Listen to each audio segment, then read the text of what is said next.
పోషకాహారం లోపం ఉన్న ఆవులు నుంచి వచ్చే పాలతో తయారు చేసే నెయ్యి. అంటే గ్రామాల్లో మన అనేక పశువులను మనం చూస్తాం, అవి చాలా తింటాయి, తినొచ్చి పాలిస్తాయి. ఆ విధంగా ఆవుల నుంచి వచ్చే పాలతో తయారు చేసే నెయ్యి వల్ల, అలాగే ఆవాలు, అవిసెలు, పామాయిల్ లాంటి వెజిటబుల్ ఆయిల్స్ వ్యర్థాల ఆహారంగా ఇచ్చే ఆవుల నుంచి వచ్చే పాలతో తయారు చేసినటువంటి నెయ్యి.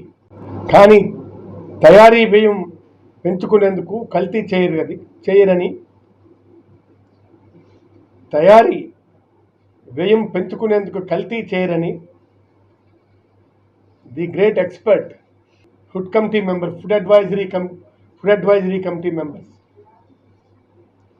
నేహా దీపక్ షా అని పెద్ద శాస్త్రవేత్త, నేహా దీపక్ షా అని చెప్పి పెద్ద శాస్త్రవేత్తను ఆయన చెప్పారు, జంతువు కొవ్వు ఫ్యాట్స్ ఇందులో కలపటానికి లేదని.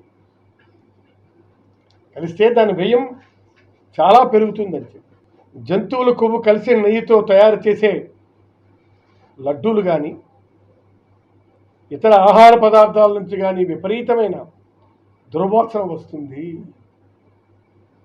ఇక్కడ మీరు గమనించాల్సి ఏంటంటే, తిరుపతి లడ్డు జనరల్గా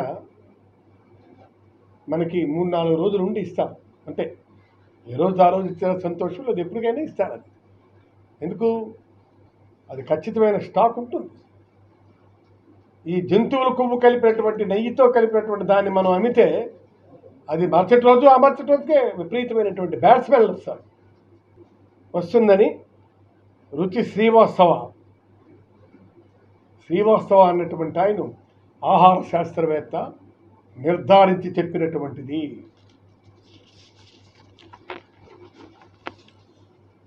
ఇక్కడ నేహా దీపక్ షా ఆహార శాస్త్రవేత్త చెప్పాడు. తర్వాత రుచి శ్రీవాస్తవ ఆహార పరిశోధకురాలు చెప్పారు.